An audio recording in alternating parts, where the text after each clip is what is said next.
Hello and welcome to this week's episode of OETV. I'm Sam Draut.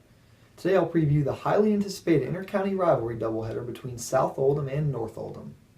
The Mustangs and Dragons are two of the hottest teams in the 8th region. North Oldham heads into the game on a 7-game winning streak, while South Oldham has reeled off 5 wins in a row.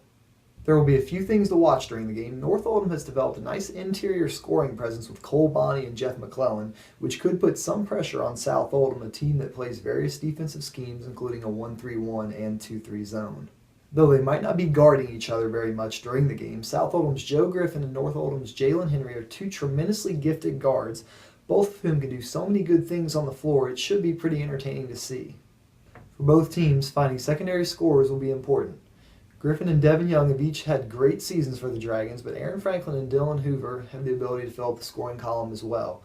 Another player that can give Coach Steve Simpson a boost off the bench is freshman Luke Morrison, who's averaging 8 points per game.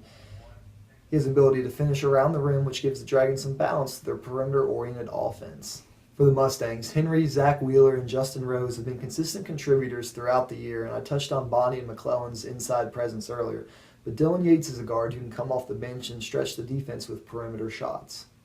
The Lady Dragons have won 7 of their last 8 games, while the Lady Mustangs have won 3 of their past 4.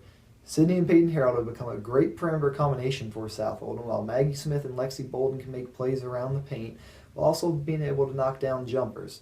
North Oldham is a very young team with 4 freshmen, but junior A.T. Proctor is averaging nearly 15 points per game. In the game against Moore last week, freshman forward Olivia Hinton finished with 17 points and 8 rebounds.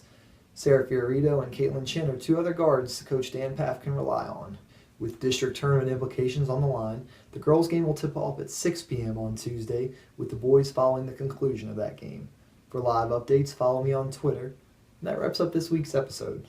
Thank you for watching, and I'll see you next time.